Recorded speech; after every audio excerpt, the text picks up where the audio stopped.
Is there an idea more radical in the history of the human race than turning your children over to total strangers who you know nothing about and having those strangers work on your child's mind out of your sight for a period of 12 years? Could there be a more radical idea than that? Back in colonial days in America, if you proposed that as an idea, they'd burn you at the stake, you mad person. It's a mad idea. A short, angry history of modern schooling, and really what it is the 900-page book I've just finished, condensed to 1 hour. So I would have given you a 5-minute break before starting, but somebody's a harsh taskmaster here. The information's rather dense, and rather than rely on my own failing memory, I'll work from notes. I'll apologize in advance, but this is very, very, very strong stuff.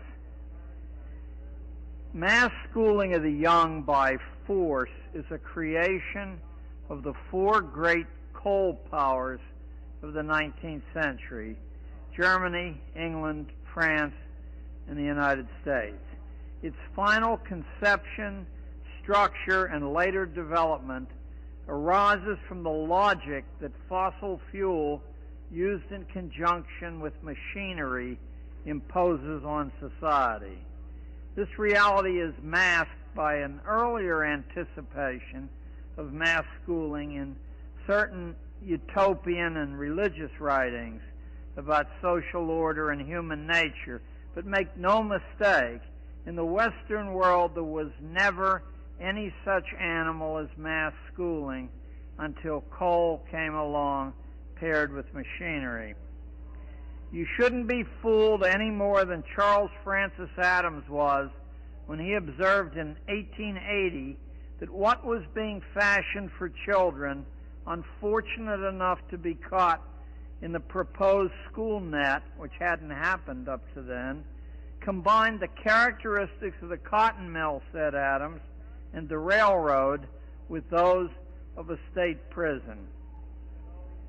That's the Adams who had 2 presidents in his family.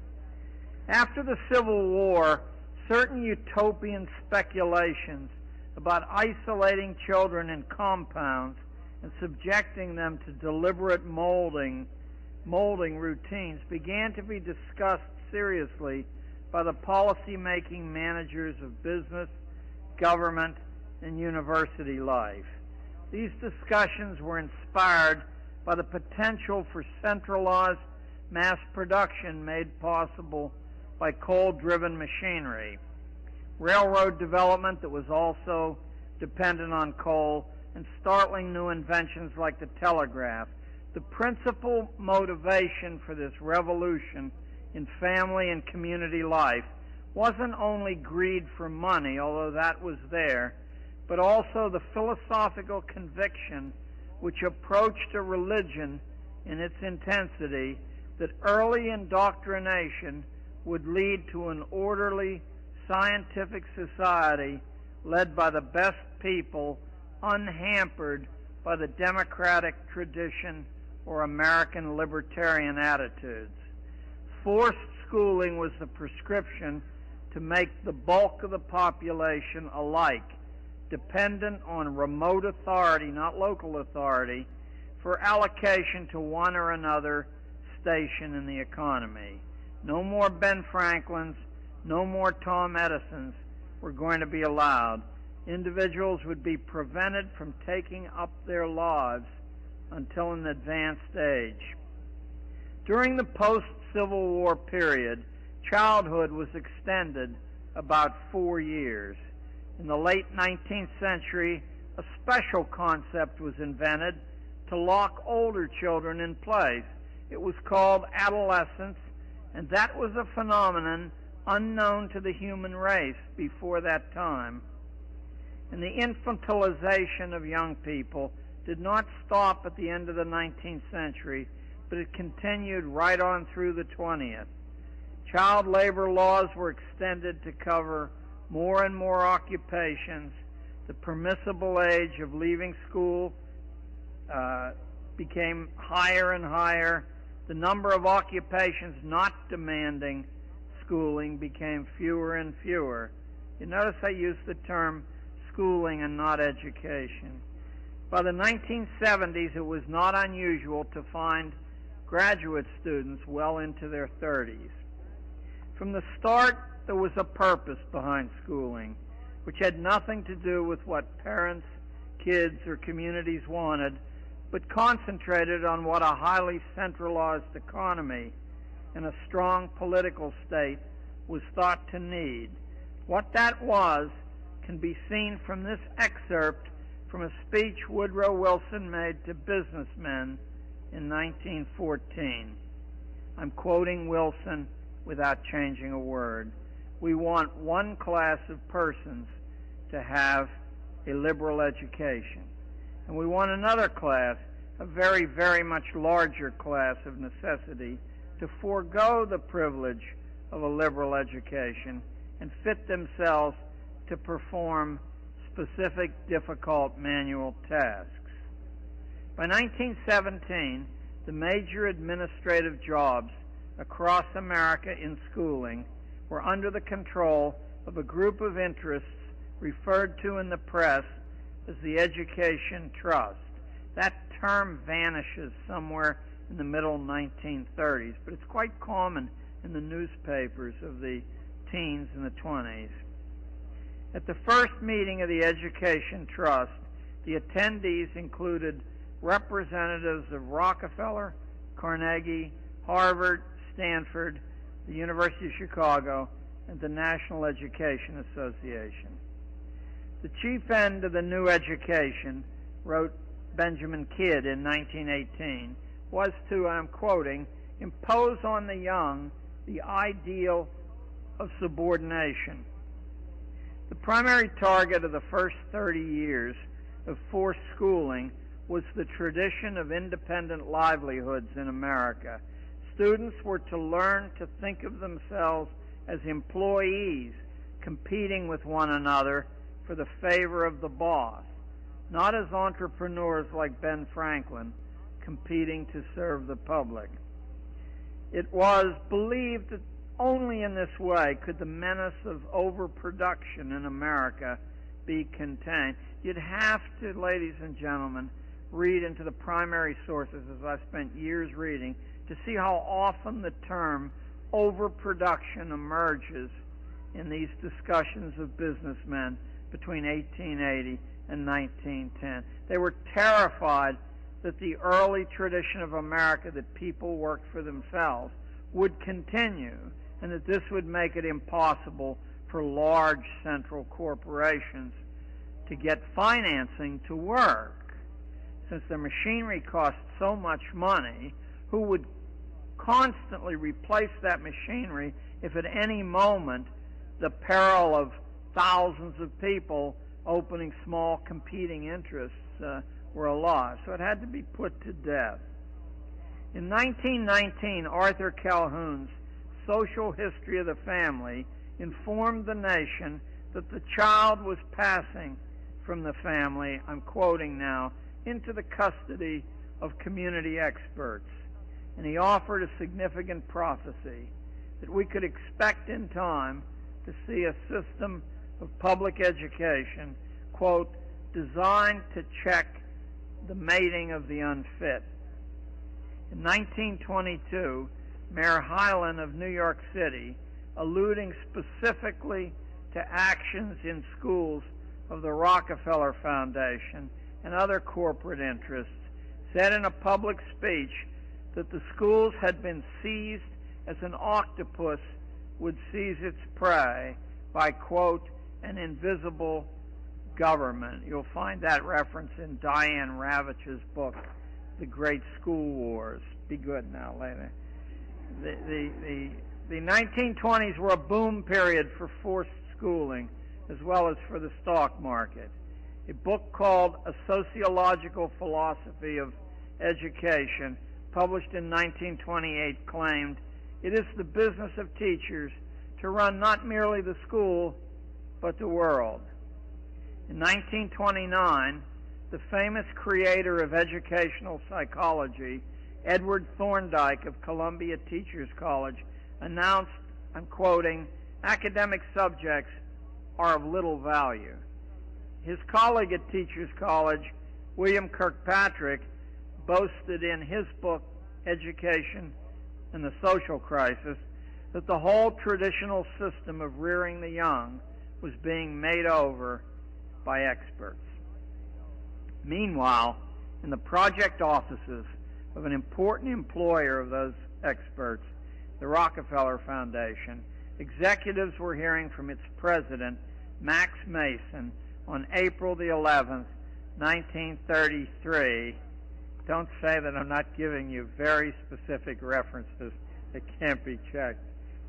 That a comprehensive program was underway to rationalize social control and the control of human behavior. Inspired by the genetic work of an Eastern European scientist, Hermann Muller, at the University of Texas, Rockefeller, Carnegie, and other large private foundations had been investing heavily in genetics. Muller had used X-rays to override genetic law, inducing mutations in fruit flies, and that set off a line of thinking that it might be possible to create life and shape it as you wanted to. Muller preached that planned breeding was necessary to bring mankind progress, and his proposal received enthusiastic endorsement from most of the greatest scientists of the day.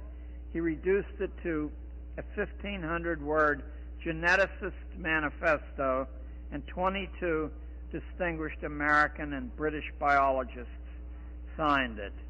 The conscious guidance by the state of human sexual selection is called for, said Muller. What was wanted, he said, was a project of racial hygiene such as the policymakers in Germany were pioneering, a program where eugenics was state policy and where scientific research shaped society.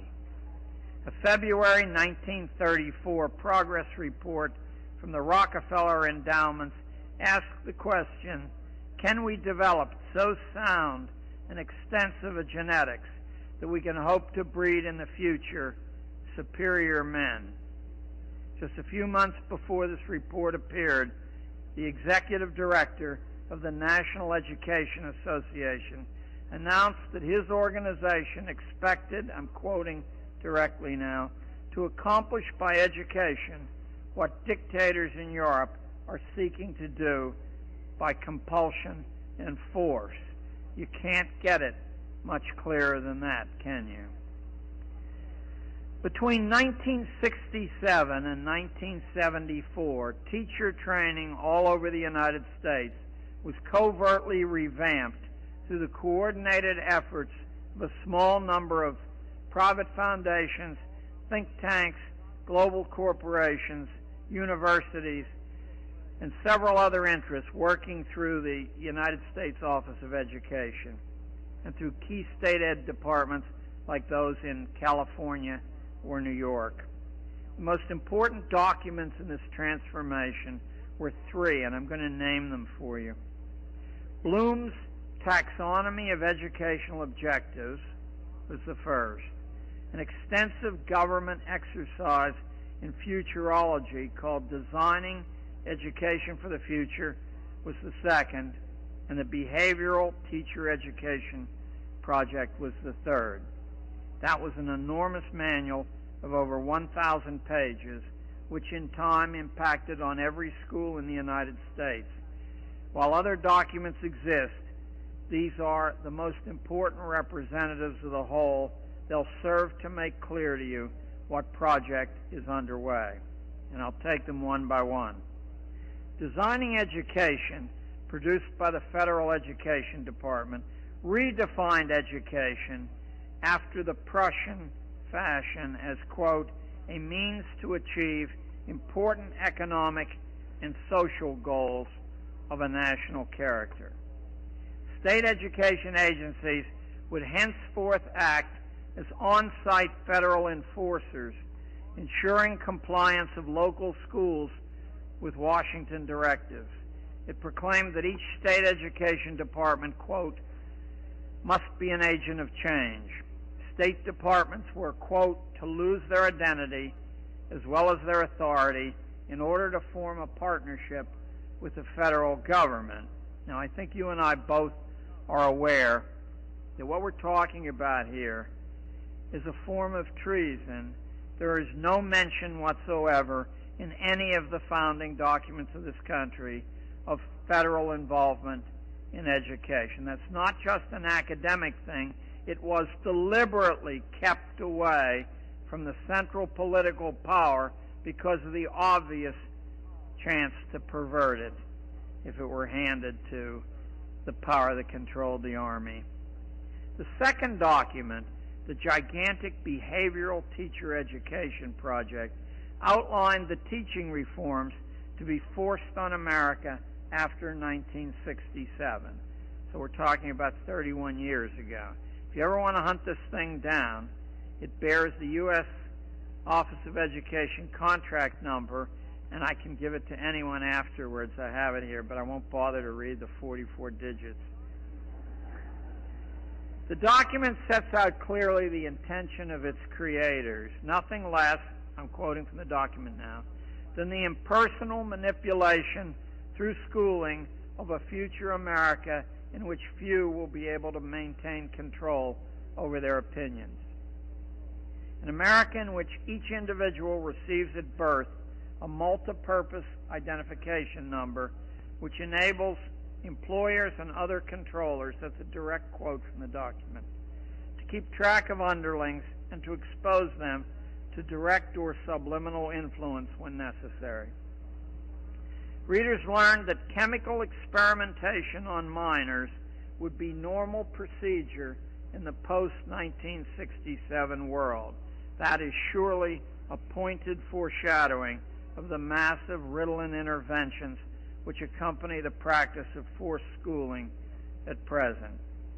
The Teacher Education Project identified the future as one, I'm quoting again, in which a small elite will control all important matters, one in which participatory democracy will largely disappear. It was your tax money or your fathers and mothers that paid for this document.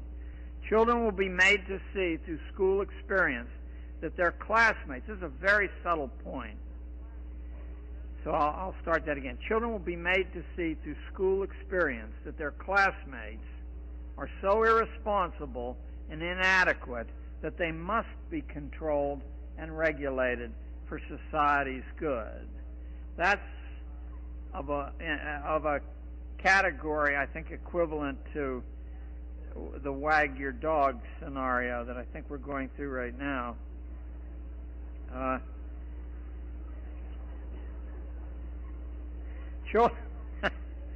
According to the project, postmodern schooling will focus, this is a direct quote, on pleasure cultivation and other attitudes and skills compatible with a non-work world.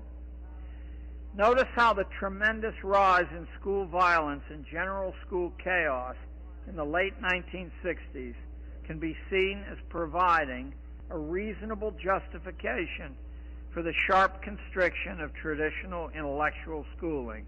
Each outburst of childish disorder echoing through the press was like an advertisement promoting the need to surrender community control to the management of experts, and for the introduction of emergency measures like special education and Ritalin. Anyone who taught school during that period in a large city, as I did, will remember how teachers and administrators were suddenly stripped of any effective ability to discipline children by the intervention of outside agencies. You are at liberty to decide whether that was coincidental or not. It makes sense, though, doesn't it, that irresponsible semi-literate children kept in that condition by authority will become irresponsible and semi-literate adults, and that such people can't be trusted with decisions. The National Teacher Training document informed teacher educators that under these circumstances, teachers were to be trained as therapists, translating prescriptions of social psychologists into practical action in the classroom. The third of the new gospel texts was Benjamin Bloom's taxonomy. In his own words, I'm quoting, a tool to classify the way individuals are to act, think, or feel as the result of some unit of instruction. Using the methods of behavioral psychology, children would learn proper thoughts, feelings, and actions, and have their improper attitudes brought from home remediated. In all stages of school manipulation, testing would be essential to locate the child's changing mind on an official rating scale. Bloom's taxonomy spawned a number of important descendants which you've heard of. Mastery learning was one, outcomes-based education a second, and the current school-to-work government-business collaboration a third. Each was designed to classify individuals for the convenience of social managers and to control the mind and movements of the young. But what was the purpose? Why was this being done? A major piece of the answer can be found by reading between the lines of an article which appeared several months ago in the June 1988 issue of Foreign Affairs. Written by the owner of U.S. News and World Report, the essay praises the American economy and predicts that its lead over Europe and Asia is so psychological in nature that no nation can possibly catch up to us because our workers are unique. Now, unless you believe in master race biology, this advantage can only have come from school training of the American young, in school and out, by indoctrination techniques which produce attitudes useful to management. And what are those attitudes? Folks, would it be possible if we took a 5-minute break? These lights are a little bit bright, and I just need a short rest owing to advanced age. But in 5 minutes, I promise you that I'll answer the question I just asked. Just rest for 5. I bet you need it more than I do. Suffers from a strong craft tradition, and the workers demand a large voice in decision-making. Asia's even worse off, says Zuckerman, competitively, because although the worker is silenced in Asia, religion, tradition, and government over there interfere with what a business can do. So that's his first case, that the American worker, that's your sons and daughters grown up, is a pushover. Next, says Zuckerman, workers in America live in constant panic. They know companies here owe them nothing. There's no outside power to appeal to. Fear is our secret supercharger. Gives management here a flexibility that other nations will never have to such an extent. And some of the evidence he offers for that is really compelling. He said in 1996, after 5 years of record economic expansion, half the employees of large firms feared being laid off. The best part of that, said Zuckerman, was that it represents double the number of people worrying 5 years ago when things weren't nearly as good. So fear keeps a brake on American wages. Next, he says, in the United States, what look like managerial decisions are actually made by abstract mathematical rules, which are manager-proof as well as worker-proof. No sentimentality, no ideological treachery by a soft-hearted boss can make more than temporary inroads on corporate momentum here because the accountant's bottom line rules everything. And finally, he says, our endless consumption completes the golden circle. Consumption driven by a non-stop American addiction to novelty, which provides American business with the only reliable domestic market in the world. Elsewhere in hard times, business dries up because people sit on their money. But here, no. Here we shop till we drop. We mortgage our futures in bad times as well as good. And I think Zuckerman is right. There isn't much doubt that the fantastic wealth of American big business is psychologically and procedurally grounded, and that the training for this mental state and the necessary docility it requires comes from the American classroom. Schools must train individuals to respond as a mass, to be frightened, envious, bored, emotionally needy, and generally incomplete. It's common sense. A successful mass production economy has to have such a clientele. A small business, small farm economy, like the Amish have, require individual competence, thoughtfulness, compassion, and universal participation. But ours requires a well-managed mass, leveled, spiritless, anxious, familyless, friendless, godless, and obedient, people who believe the difference between Coke and Pepsi is a subject worth arguing about. We need people for this economy who learn that status is purchased, so that when you buy something, you're immediately dissatisfied with it because it's not producing the rush that you expected from the advertising. We need people who learn that others manage our lives, that most people, including our own parents, are ignorant and irrelevant, that God is an obsolete fancy, not worth bothering about, and that ultimate satisfaction comes from official approval. The fantastic wealth of American big business is a direct result of school training.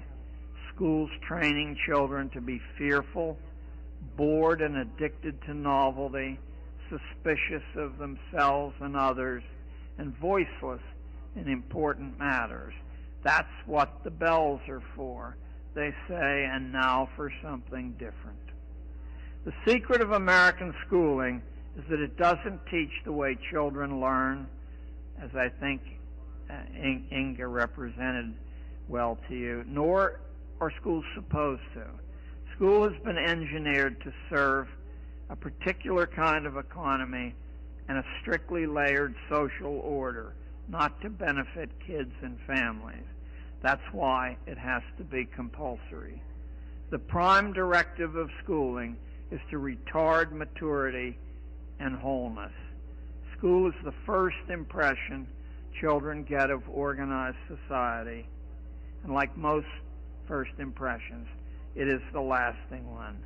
The decisive dynamics which make forced schooling poison to healthy human development are easy to spot. And I'll give you a small package of these. The work with which most classrooms engage the child is not significant work. It doesn't satisfy real needs pressing on the individual, doesn't answer real questions that experience raises in the young mind.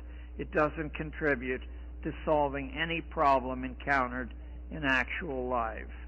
The psychological effect of making work external and foreign to individual longings, experience, questions, and problems renders the victim listless. Growth and mastery only come to those who vigorously self-direct. We've known that for thousands of years. If you doubt it, examine the differences between elite education in any century you choose and the direction of common training. I'll be talking a little specifically about this tomorrow morning. Initiating, creating, reflecting, and other things like that, active things, are precisely what the structure of schooling is set up to prevent on one pretext or another. As I watched it happen for 30 years, it takes about 3 years to break most kids. 3 years confined to environments of emotional neediness with nothing real to do. And I must say, Inga, if you're here, you added another dimension to this for me by showing that formula that only 1/3 of the time inside a school, it's like the army, you're actually doing anything at all. In such environments, songs, smiles, bright colors, and cooperative games do the work better than angry words and punishments. Has it ever struck you as odd that the Prussian government, now of course we don't have a nation called Prussia anymore because the nation called Prussia overwhelmed the other 171 German states, and Germany became Prussia, or Greater Germany was Prussia, and we got the two great wars of the century from Prussia. Has it ever struck you as odd that the Prussian government was so sympathetic and helpful to the experiments of Friedrich Froebel, the inventor of kindergarten, and to Heinrich Pestalozzi, who was the inventor of Fun and Games Elementary School? Both those guys were underwritten by the Prussian government. All their assistants were Prussian government agents. It's a little strange to think of the guys with the points on their helmet and all the funny balloons. But there was a method to that madness. The strongest meshes of the school net are totally invisible. Constant bidding for a stranger's attention creates a chemistry whose products are the common characteristics of modern school children: whining, dishonesty, malice, treachery, cruelty. The unceasing competition for official attention. Have you ever seen the little arms go out of the sockets, jumping out of the seat?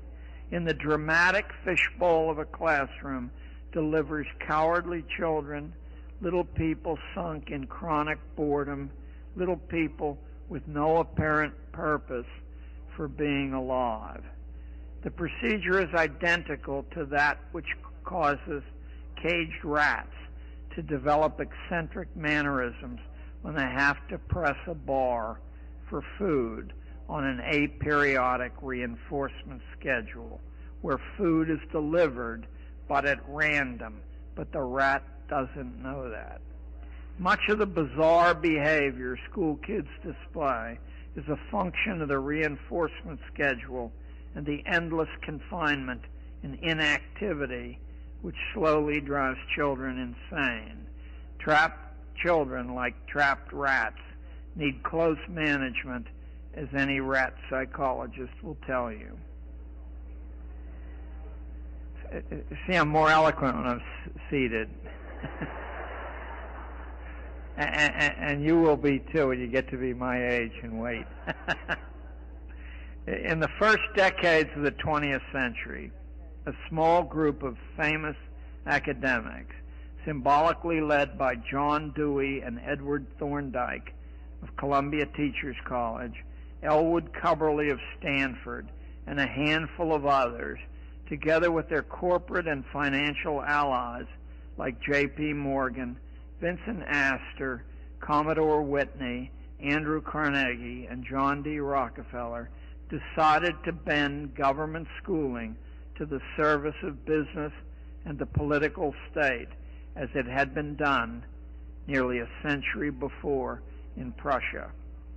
A higher mission for this project existed too, one to catch the imagination of dreamers and to fire the blood.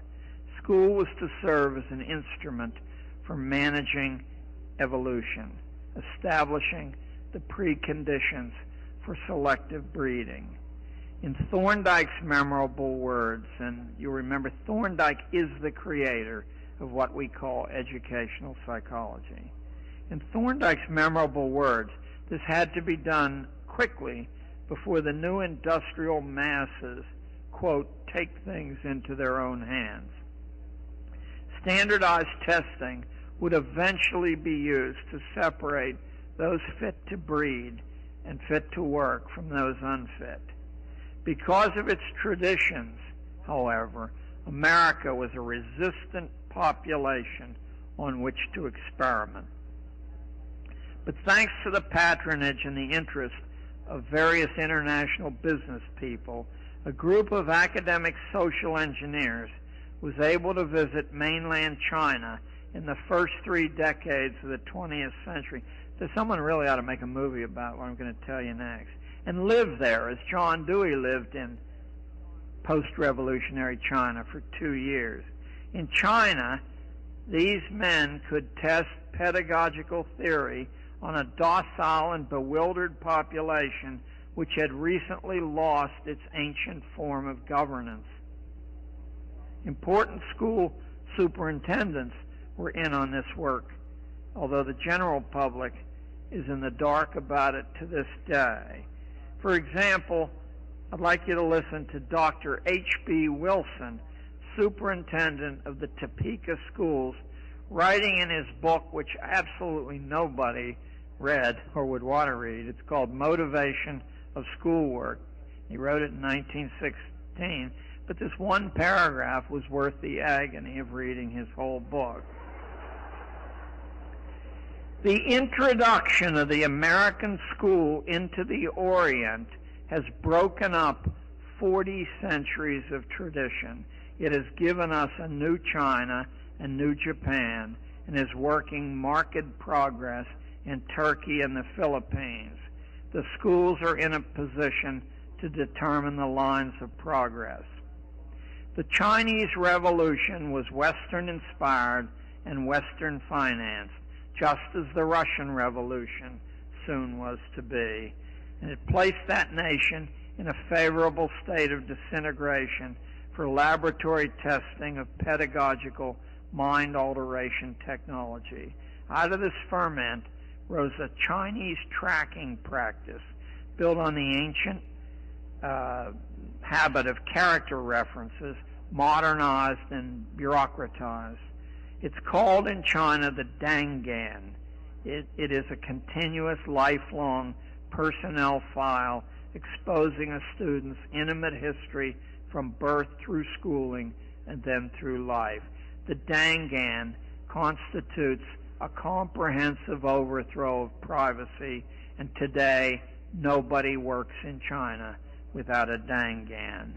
By the mid-1960s, preliminary work on an American Dangan was taking place in schools as information reservoirs attached to schooling began to store personal data about individual children.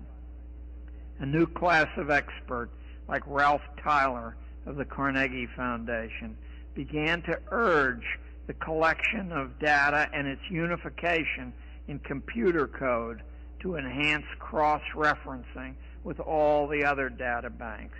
By 1971, psychologists in the pay of government and private foundations were justifying surreptitious data gathering from children as the moral right of institutions. Now, I want to take you back a few years again.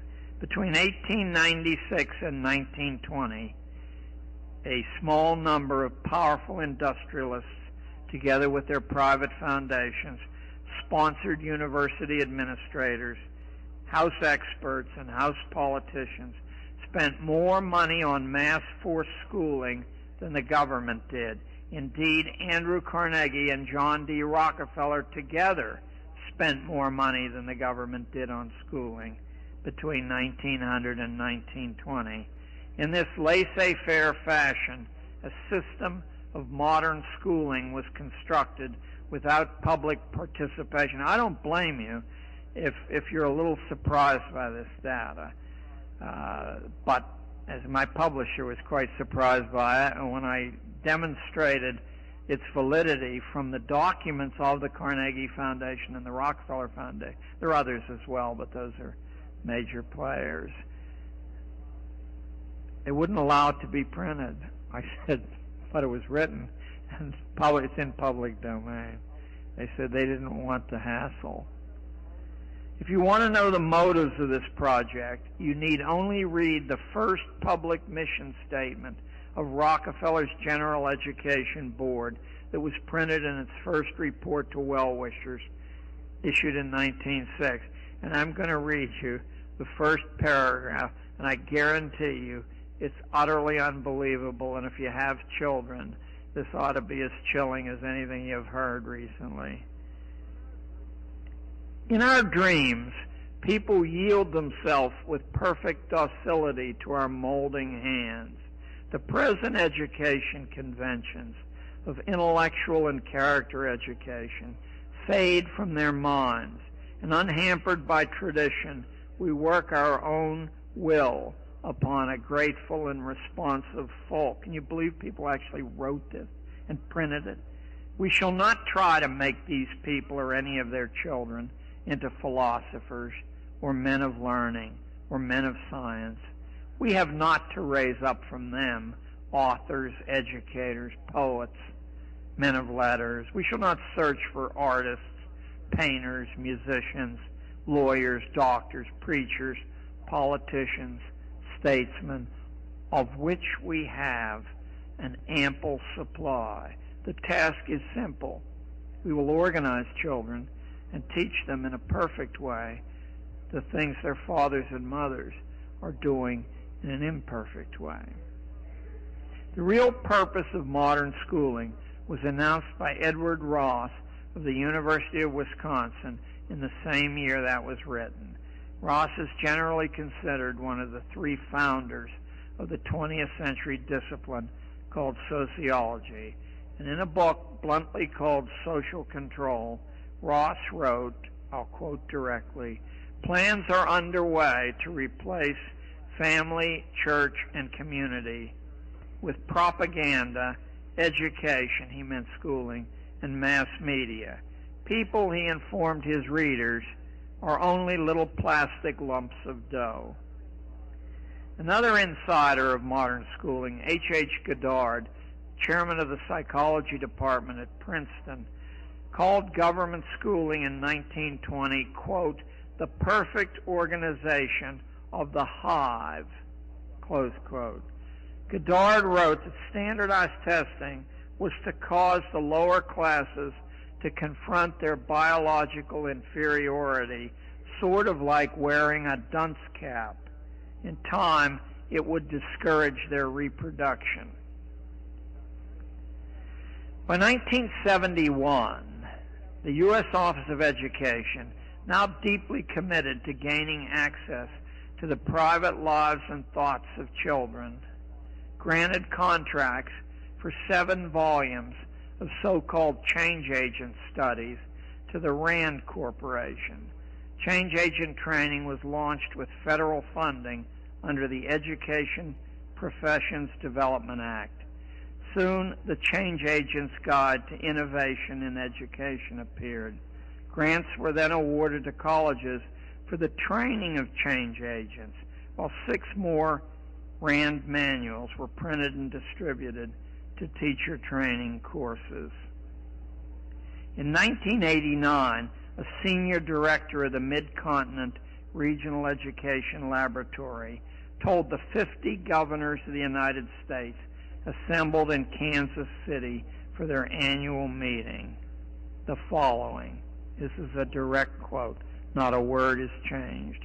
"What we're into is the total restructuring of scientific scholarship, specifically the importation of German research university values to America at the end of the 19th century covered the track of what was going on. What American colleges had traditionally thought about college work is that it was about teaching and learning. It was about individual student growth in intellect, but that's not the way the German system worked.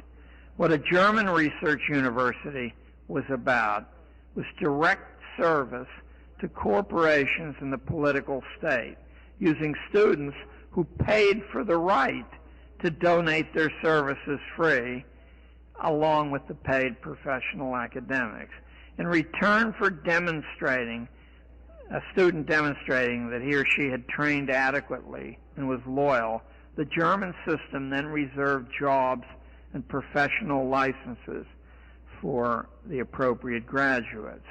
The University of Chicago, Stanford, Johns Hopkins, Columbia Teachers College, MIT, and Cornell, all colleges endowed by great industrialists, together with the state-endowed university movement represented by schools like Michigan or Wisconsin or Ohio State, joined in concert with the old line aristocratic American colleges like Yale and Dartmouth, who were flag bearers for the English social class theory to provide a new and daring purpose for wealth to aspire to, not just spending your money, not just having big parties, but mastering the secrets of evolution and driving society toward a managed scientific utopia. Indiana University, I've never encountered this piece of information, which I dug up. I had been asked to speak at a conference in San Francisco by the Gatto Institute last year called the Bionomics Conference. And there was so many, it was at the Mark Hopkins Hotel. The only reason I went was because I never would have been able to afford to stay at the Mark Hopkins. And I took my cat and smuggled it into the room. We had 4 days of...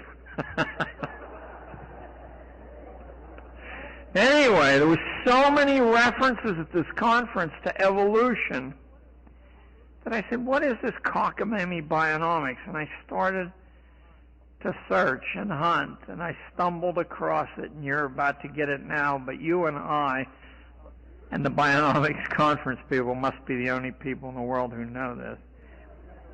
Indiana University provides a good picture of the strategy developing outside the irrelevant debate conducted in the public press. By 1900, a special discipline existed at Indiana only for elite students handpicked by the college president who had created and taught the course. It was called Bionomics, and it dealt with the why and how of producing a new evolutionary ruling class. The president of the college is a famous name in American college history. His name is David Starr Jordan. And Jordan did so well in the middle of nowhere, he was soon invited to join the major leagues of university existence. The invitation was extended by railroad tycoon Leland Stanford, and Jordan became the first president of Stanford University, where he remained for 30 years. But what, you might say, does this have to do with public schooling? Just this. Bionomics gets its direct connection with forced government schooling in this fashion. When he left Indiana, Jordan took along with him to Stanford his star bionomics protege, a 24-year-old named Elwood Cubberley. And in short order, Cubberley was made Dean of Teacher Education at Stanford, and within 2 decades, he was the head of a syndicate controlling school administrative posts from coast to coast. He was the most influential schoolman in 20th century American history. He was also the official historian of American schooling. All the myths you've heard come from Cubberley's History of American Education, which for 50 years was the dominant textbook in teacher training institutions. Did bionomics have any effect on life in the state of Indiana, where so many sons of prominent Indiana families had studied its arguments for controlled breeding and elimination of the unfit? The answer is yes. The very first formal legislation making forced sterilization by the state a legal act was passed in the state of Indiana. and its practice there became the law of the land in the famous 1927 Supreme Court test case Buck versus Bell, in which Oliver Wendell Holmes wrote the majority opinion allowing the sterilization of 17-year-old Carrie Buck to prevent her from having degenerate offspring. That's a quote from the Supreme Court decision. 20 years later, I've never met anybody who knows this. So if someone in here knew this, could you just sort of raise your hand? I'll know that someone in the world knows this. 20 years later, after Buck versus Bell, in the trial of the German doctors at Nuremberg after the Second World War, the Nazi physicians testified that their precedents were importantly American ones, and that their name for forced sterilization had been the Indiana procedure. To say this bionomical spirit infected schooling is to say that birds fly. Once you know it's there, the principle is easily tracked. I'm going to track a little bit of it for you so that the groove will be worn, and you'll find that you'll be able to add components to this track very easily, just reading the press and watching television. In 1922, Walter Lippmann's book, Public Opinion, demanded severe restrictions on public debate. Those are Lippmann's words. In light of the enormous number of feeble-minded Americans, said Lippmann, the old ideal of participatory democracy is insane. This theme of scientifically controlled breeding interacted in a complex fashion with the German ideal of a scientific society run by experts and the ideal of the British state religion and political society that God himself had appointed the social classes to create a kind of Darwinian caste-based schooling run at long distance through experts unseen who manipulated hired hands called school teachers and school administrators. And all this was for the ultimate good of the best breeding stock. In 1928, Sigmund Freud's favorite nephew, Edward L. Bernays, who is the creator of the craft that we call today public relations, said in his book, Crystallizing Public Opinion, that, quote, invisible power is now in control of every aspect of American life. Democracy, said Bernays, is only a front for skillful wire-pulling tricks the new sciences of mental manipulation could place at the disposal of policy people for a price. By 1944, the jettisoning of natural rights resonated through every corner of American academic life. Any academic who expected free money from foundations, corporations, or government would play the scientific management string on his lute. In 1961, the German concept of the political state as a fatherland surfaced in John F. Kennedy's inaugural address, in which his listeners were lectured, "Ask not what your country can do for you, but what you can do for your country." And in 1995, Time magazine, I believe it's the first issue in February, lectured its readers in a cover story that, quote, democracy is in the worst interest of national goals. The modern world is too complex to allow the man or woman in the street to interfere in its management. Now the secret was in the open. The original American Commonwealth ideal had been repudiated by its guardians. In the same year, some of the methodology used to achieve this repudiation was brought to light in a long documentary film, which I'll bet shows around Nashville. It's called Manufacturing Consent. It was about the career of the legendary MIT professor Noam Chomsky, the world's foremost linguistics scholar. But Chomsky's interests haven't been in linguistics for at least 20 years. In the film, Chomsky confirmed a growing popular suspicion that the news you hear is tightly controlled. He showed that all the news in the world pouring through mass channels is under the direction of 23 global corporations which spin propaganda on every side of every issue, thus constricting public imagination wherever important interests are in question. School was an important terminal on a production line to create a utopian world resembling a gigantic Epcot Center, or perhaps the Mother Chautauqua of late 19th century fame, a utopia before its time. There was only one important eugenical limitation on this school-created utopia to come. It wasn't intended for everyone, at the most for 20% of the existing population. And out of Johns Hopkins University in 1996 came this chilling piece of supporting data. I'm going to quote from the Hopkins report. The American economy has grown massively since the mid-1960s, but workers' real spendable wages are no higher than they were 30 years ago. The purchasing power of a working couple in 1995 was, after inflation was factored in, the same as earned by a single working man 90 years earlier. This steep decline in American common prosperity then forced both parents from home and forced their kids into the managed world of daycare and extended schooling.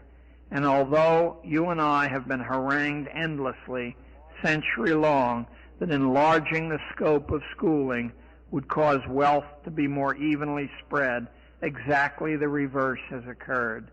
Wealth was 250% more concentrated by 1998 than it was in 1898.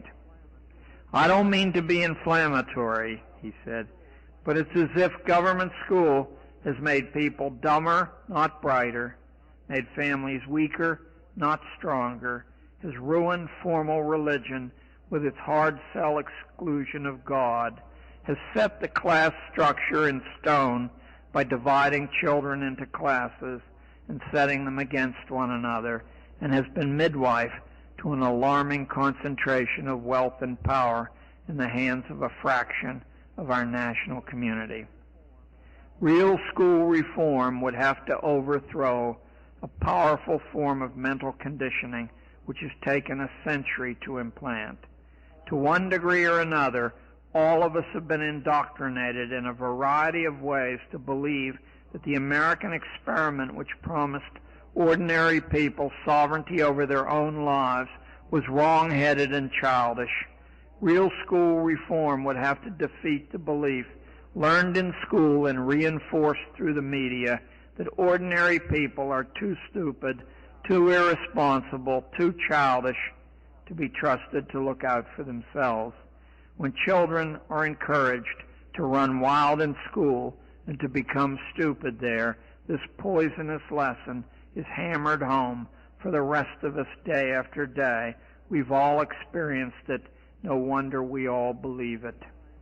The premises of scientific schooling seem impossible to dispute, so thoroughly have they been demonstrated by the form of forced schools which corporations and the federal government imposed on us a century ago. After all, why should hopelessly ignorant people be allowed to make decisions, even intimate personal ones like how to raise their own children? Certified experts are available who know vastly more than about everything and anything. Thus has the Protestant Reformation, whose brightest product was America, been thrown on the scrap heap, because if there's any bedrock of the Protestant Reformation, it was Luther's declaration, every man his own priest. Jefferson and Madison must have been loony to want us to trust the common people. Now let me take, in conclusion, a stab at a reply. To have better schools that served families and communities and individuals, instead of suffocating them, we would need to trash certain assumptions. We would need to abandon entirely the idea that any such sociological reality as mass man actually exists, except in the minds of those who benefit from such a belief. We would have to believe what our fingerprints and our intuition tell us, that no two people are alike, that nobody can be accurately described by numbers and graphs, that trying to do this sets up an endless chain of future grief. We would have to accept that a fantasy like scientific pedagogy is impossible because each person has a private and a singular destiny. We would need to transfer faith from school and corporate experts and behave as if these principles were true, as over 1 million homeschooling families in this country do. We would need to wake up and admit that knowledge is a far cry from wisdom, that each American has the right to live as he or she deems wise, and if the way individuals choose to live and raise their kids means disaster for global corporations, as surely the way of life the Amish embraced, if it were embraced by too many, would mean disaster, then that fateful choice still needs to be honored because it is protected by the law that defines America, our founding documents. It's high time we all remembered what mankind needed an America for in the first place. The brilliant dialectical balance struck by our founders was the only way to keep power weak and off balance, official power and popular power both. Popular will would beat back government tyranny. Government would check popular tyranny over minority rights. This constant confrontation, this unwinnable war between two flawed collectivizing principles, coercive government and bullying public opinion, will always produce liberty for those who want it. In the stalemate, liberty escapes as long as the argument is kept alive. It's only through enforced consensus, the product of too much and the wrong kind of schooling, that America can fail. America is about argument, about doing things our own way. It is still the only place on the planet where one can publicly oppose authority without being beaten or killed or severely intimidated for that act of free will. The U.S. Supreme Court wrote in the flag-burning case that the only true test of freedom is the right to differ about things that touch the heart of the existing order. And the court was right. That truly is the standard. Let us strike to the heart of this thing then and take back our children from the management engineers. Thank you very much. Thank you very much. Thank you. Thank you. Thank you very much. Thank you. Thank you. Thank you all.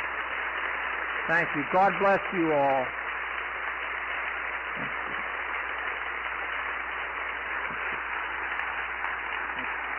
Thank you. Well, you just heard what my publisher doesn't want the rest of the country to hear. They really had, they've kept my book for a year. I mean, they want the book, but they don't want the quotes from the foundation documents and from the various social engineers, which are pretty easy to trace once you know they're there. Anyway, thank you. See you tomorrow morning.